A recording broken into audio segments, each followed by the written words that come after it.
Got a load of insulation here. Taking this out to Iowa. I gotta fix this. This is wrong, I admit. Especially with the way I got this bungee in here. This insulation is soft material. While the wind blows, the way that bungee setting, it can tap against the product. And luckily, I've driven about 200 miles already. I haven't had that problem, so I'm not really dealing with high winds. What I try to do is I really look at the weather report before I hit the roads. That way I know what the weather's gonna be like. The smart thing to do in this situation, when you're hauling insulation, that buckle right there, I'll use those to tie it down too. If you use a bungee, the only thing that you want to come in contact with this is either lines or the bungee itself. You don't want the metal to touch the actual product because it can put a hole in the product. I've had that happen to me before. You want that right there. Don't use those, but stick it inside that little buckle right there. And what I did in this case is use line rope and tied it down with it. So that way if the line blows, it's not gonna really affect the product. It's not gonna put a hole into it. And of course, obviously I strapped it down like I showed you guys last night. Hooks facing downward. And with this right here, the whole product doesn't have to be covered.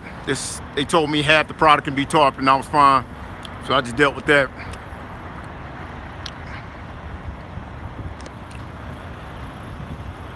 The back here also, I didn't use bungees. I just tied this down. So far, I haven't had a problem at all.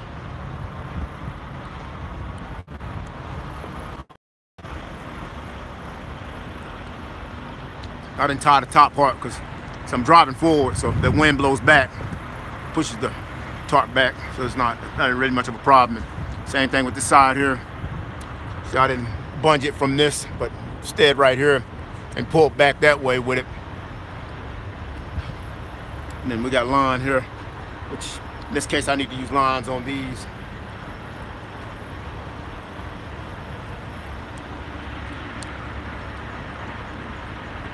And then let's use the strap right here. Secure both tarps together so it don't fall off. And only when you tarp, you always start back and you work forward. Now, when I first started, I started forward and back. You don't do that, you start backwards and forwards. Because the tarp that comes on after, it has to overlap the back tarp. And obviously you don't want that back tarp to overlap this tarp because wind pushes this way. You see what I'm saying? You just gotta, when you tarp, you just gotta really take your time in what you're doing, man. See that?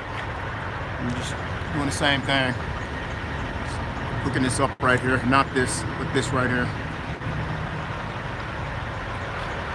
And then I have my smoke tarp right here also. And that's pretty much it right there, man. The insulation from last night, that's how I tarped it up. And that's the way I done it. How you guys doing this morning? You good? That's good. Y'all have a good day.